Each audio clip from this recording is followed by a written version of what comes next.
Assalamualaikum warahmatullahi wabarakatuh, Iwan Pilas semuanya dimanapun berada. Jumpa lagi bersama pengamat debat lintas agama 2. Ya, kali ini saya akan mereaksi sebuah eh, polemik yang sedang terjadi di ranah dunia perdebatan ini ya. Di saat-saat si Dos masih jabat ini nih, lagi mempremi bahwa yang datang ke acara pawai obor yang diselenggarakan oleh API, Gapai, dan Aliansi Muslim yang ada di kota Medan itu gak ada peserta. Ternyata yang datang ribuan, yes. Sampai 10.000 orang lebih mendatangi acara tersebut. Nah, yang saya heran, si Dosma ini kira-kira punya mata nggak? Matanya itu normal nggak? Dia bisa melihat nggak bahwa yang datang ke sana itu ribuan, bahkan mencapai di angka 10.000 lebih. Nah, ini patut kita telisik, patut kita pertanyakan, apakah mata si Dosma ini tidak normal atau dia sakit hati dan ingin memframing umat Kristen bahwa yang datang ke tempat acara itu sedikit. Ini nih buktinya nih, Bang Juma mensahadatkan 10.000 orang. Baik, para semuanya yang hadir, izinkan saya memimpin. Kita bersyahadat kalimat syahadatain. Saya minta kepada seluruhnya untuk ikuti saya. Asyhadu Allah ilaha illallah wa asyhadu anna Muhammadan Rasulullah. Akbar. Allahu Akbar. Melalui momentum ini juga para sahabat-sahabat sekalian, pada apa yang saya kira, ya, utamanya pada saat pawai obor semalam. Bayangkan puluhan ribu manusia, bukan demo, tetapi menyuarakan tentang akidah Islam, supaya anak-anak kita kemudian dihindarkan dari gerakan-gerakan permuntahan akidah. Medan sangat luar biasa, Masya Allah. Saya dalam hal ini sebagai pembina mengharapkan di semua kota nantinya akan mengadakan kegiatan yang sama menjelang bulan suci Ramadan atau menjelang Idul Fitri. Nanti kita akan datang di kota di mana diadakan, di mana kita diundang. Kota Medan luar biasa, masyarakat Sumatera Utara pada umumnya itu sangat antusias menerima kedatangan apologet Islam Indonesia. Horas jayalah Kota Medan. Assalamualaikum warahmatullahi wabarakatuh. Nah, ini ya, ini framingnya si Dosma bahwa acara itu tidak ada yang nonton, pesertanya sedikit. Ini sengklek nih orang. Apa matanya udah buta atau hanya ingin membahagiakan diri sendiri ya? Ini kocak juga ya. Bahkan besoknya paginya Bang Juma didatangi oleh seorang pendeta ternama yang ada di kota Medan, langsung mendatangi rumah atau kediaman ketua API Sumut, Sumatera Utara. Untuk apa? Untuk berdiskusi. Kita simak nih perdiskusian mereka setelah mendengarkan orasi Bang Juma di tengah-tengah kota Medan yang dihadiri oleh 10.000 orang lebih. Kita saksikan nih, si pendeta ini maunya apa dan pengen gimana. Jangan-jangan mau sadar. Kita saksikan dulu guys. Ya, tapi sebelum saya putar yang ini, jangan lupa di like, comment, subscribe, dan di share, biar channel channel pengamat debat lintas agama 2 ini semakin jaya di udara dan dakwah tersiarkan ke umat ya. Jangan sungkan-sungkan untuk mensubscribe, tekan loncengnya biar notifikasi yang ada di pengamat debat lintas agama 2 ini timbul di HP kalian atau di YouTube kalian. Kita saksikan dulu nih. Sesama agama Syiar ya harus saling memberikan ruang lah untuk menyampaikan agama masing-masing. Kristen bagaimana menyampaikan, kalau Islam juga menyampaikan. Lagian juga kan memang edukasi kan yang bagus kan untuk membuka mindset orang kan, pola pikir orang. Benar. Yang penting jangan sampai ke ranah yang negatif. Intinya selagi masih positif itu ya sudah ya disampaikan. Ibaratnya kayak menabur gitu loh. Menabur itu kan ibaratnya kan ada yang tumbuh di tanah yang gersang, ada yang tumbuhnya di ibarat tanah yang bagus, ada yang di berbatuan. Ya, terserah orang bagaimana menangkapnya toh. Kan begitu. Jadi kalau contohnya ibaratnya menangkapnya bagus, ya berarti kan dia tumbuh di tanah yang bagus. Nah, begitu. Ada kadang-kadang dia tumbuh di berbatuan, sebentar ditangkap bagus, tapi ketika kering, ibaratnya cuaca lebih kering, ya mati lagi kan. Pak Pendeta di gereja mana, Pak? Hah? Di gereja mana? Saya dari GBI. Oh, GBI. Protestan ya. Jadi tergantung sama orang yang menangkap ya kan. Kadang-kadang ditaburnya juga bahasa itu, informasi itu di di semak belukar, kadang tumbuh tapi dijepit dia kan. Ustad. Maksudnya dijepit oleh orang-orang yang maksudnya tidak punya itu toh. Ustad, Ya udah, lewat. biar ke sore. Jadi teman-teman ya inilah kita ada beda keyakinan.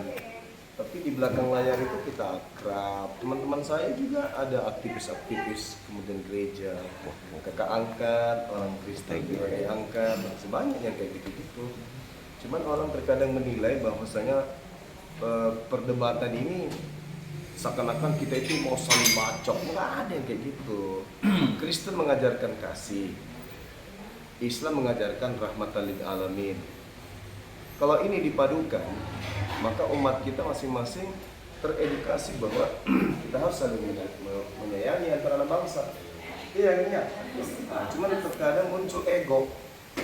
Siapa yang paling benar? Siapa yang paling benar, dan cara menyampaikannya juga itu yang terkadang justru menyalahi konsep, dalam arti kata menyalahi isi dari kitab masing-masing, padahal kitab suci tidak mengajarkan kayak gitu. Ya memang sih tergantung ke pemahaman juga tuh Pak. Jadi ibaratnya setiap orang kan memang ada yang pemahamannya kecil sedikit, ada yang pemahamannya besar gitu. Tapi ketika contohnya orang itu sudah punya pemahaman yang lebih besar, kadang-kadang mereka lebih kepada ya sudah ini kan tidak perlu sampai contohnya menyampaikan bagaimana supaya bisa untuk menyakitkan hati orang untuk membenarkan diri kan dengan apa yang dia punya kan. Kalau menurut saya ya. Bapak sebelumnya pernah mendengar nama Gurunda Juma nggak? Sangat sering. Sangat sering. Bukan pernah lagi, hampir setiap hari sih. Kalau saya di kantor. Mendengar langsung debatnya atau gimana, Pak? Iya. Oh, kan gitu. sering dulu sama. Tanggapan Bapak gimana tentang Gurunda Ya, Juma kalau ini? Saya sih sah-sah saja ya, karena itu kan buah pikiran gitu loh. Buah pikiran. Jadi seperti saya bilang tadi, nah ketika buah pikiran itu disampaikan contohnya, ya tergantung orang yang menyimak kan. Mau kamu sakit hati, mau kagak atau bagaimana, itu urusanmu. Intinya apa? Ya kalau saya sendiri ya saya dengar ya sudah, oh begitu ya. Kadang-kadang ya sharing lagi dengan orang lain kan gitu. Kira-kira ada narasi-narasi yang salah nggak dari Gurunda Juma? Kalau dibilang salah atau tidak, ya tergantung kepada prinsip masing-masing, penilaian masing-masing. Jadi ketika contohnya mungkin di hati kita ibaratnya kurang pas deh, contohnya begitu, itu wajar. Ya setiap orang kan punya pemikiran tuh, masing-masing punya tanggapan masing-masing. Tapi jangan sampai pemikiran kita, kamu harus begini loh ya, harus begini loh ya, harus sama seperti pemikiran sama saya. Ya itu nggak bisa, nggak etis. Tapi jujur, pertanyaan ini, penilaian Abang, Bang Suma secara keseluruhan menguasai nggak betul? Kalau menurut saya sih masih di bawah 80%. Kalau menurut saya ya, nah, itu kan penilaian saya ya. Kalau penilaian orang lain kan mungkin tidak sama. Apalagi mungkin kalau secara materi ya, Bang Suma kalau saya perhatikan memang menyampaikannya itu vokal gitu. Cuma lebih banyak dia menggunakan kayak logika-logika gitu. Logika-logika dia. Kalau bisa sih, kalau dari saya sendiri lebih diperbanyak lagi kayak contohnya istilah-istilah atau Perumpamaan. Masalahnya gini Bang, secara keseluruhan ketika berdiskusi kalau dikatakan 80% ke bawah, bagaimana dengan lawannya? Rata-rata lebih menguasai beliau, artinya mereka di bawahnya lagi. Ya itulah versi masing-masing ya, dilihatnya di situ ya.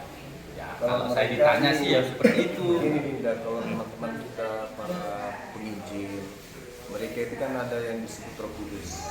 Jadi mereka ada yang membimbing. Nah ini yang kita tidak punya. Ada yang mengarahkan. Kalau kita ya semata-mata yang kita baca.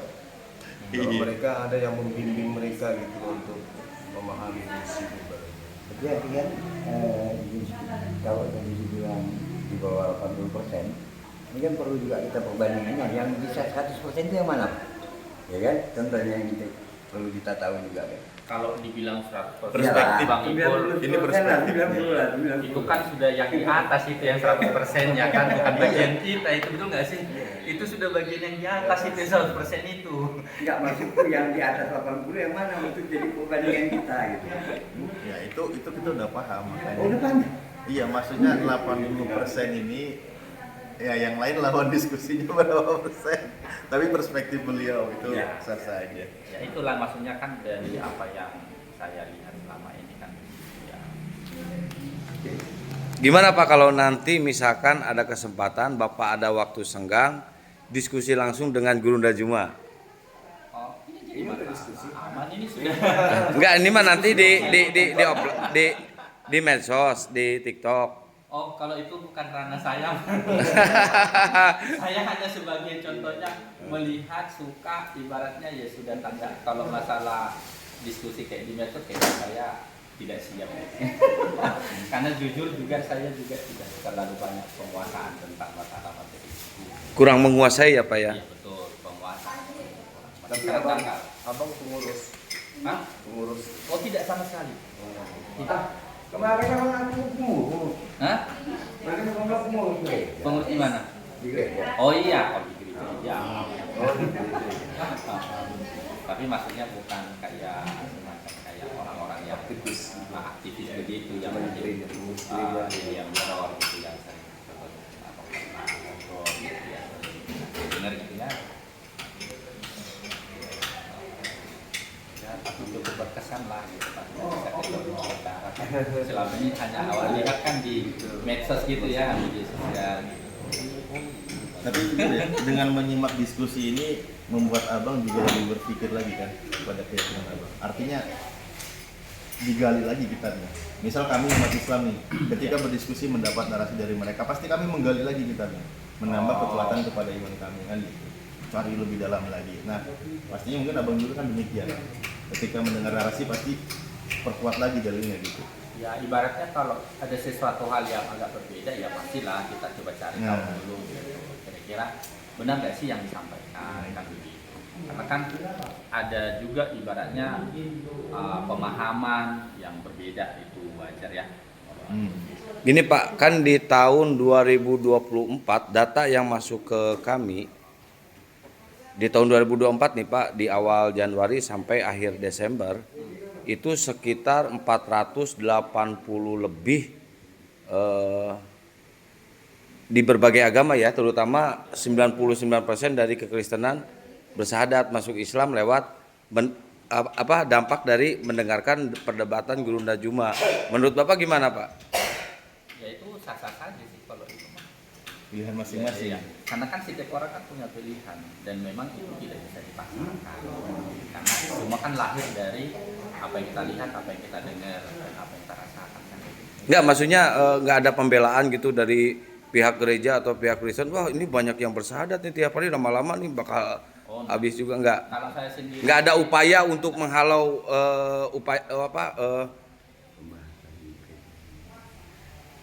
Anda sih kalau saya sendiri sih tidak sampai ke situ sih. Intinya hak pilihan masing-masing. Kembali lagi Keputusan kepada masing-masing. individu masing-masing. Ah. Karena itu kan pilihan Pilihan masing-masing. dan itu nanti juga kan pertanggungjawabannya masing-masing. Istilahnya kan kita dalam Islam itu kan mau jadi orang Muslim silakan, keluar dari Islam itu silakan, pilihan ditempuh oleh masing-masing kan gitu. Ya memang itu kan memang pilihan masing-masing, nggak bisa dipaksakan. Kalau menurut saya. Mantap. Ya kalau contohnya istilahnya mau di agama, karena secara pemikiran saya agama itu tidak bisa menyelamatkan. Kalau menurut saya. Oh ini cuma di sini kan beda perspektifnya. Hanya keyakinan kita lah yang bisa menyelamatkan kita. Agama itu semua tidak ada yang bisa menyelamatkan. Kalau menurut saya ya, Iya. tidak ada satu pun agama yang bisa menyelamatkan. Hanya keyakinan. pakai dalil Nanti pun di sana Mati contohnya, semua. kamu agama apa, nggak ditanya itu nanti ketika kita penghakiman, nggak ada ceritanya itu. Kamu agama apa, nggak ada itu. Keyakinanmu apa? Nah itu. ya itu dalam perspektifnya Kan gitu ya. Menurut saya yang saya pahami kan begitu. Nah kalau contohnya abang mungkin ada pemahaman yang berbeda, ya oke. sebenarnya bukan karena dari pemahaman dan pemikiran, tapi kalau kami kan mengikuti apa yang tertulis. Artinya ketika Nabi kami menyampaikan, ya itulah yang kami sampaikan kan itu. Kalau di Islam diajarkan bahwa ya keselamatan masuk ke situ, yang itu silakan pilih jalur masing-masing kan gitu. Memang mengikuti jalan apa yang dikenalkan agamanya, ya itulah menuju keselamatan dalam ajaran kami yang tertulis ini. Ya itulah. Mantap abang lah. Simpelnya. Seru bisa bincang langsung ya mas. Kasih Ya banget. seru lagi bisa kenal langsung karena ketemu dengan individunya gitu kan. Iya. Selama ini kan cuma cuma lihat doang, jelasin gitu. Kapan kan bisa diskusi langsung ya, secara face to face. Ajak teman-teman yang lain Iya. gitu kan. Oke. Banyak dulu kopi ini. Mau berangkat ke rumah kan ini juga sekarang mau berangkat.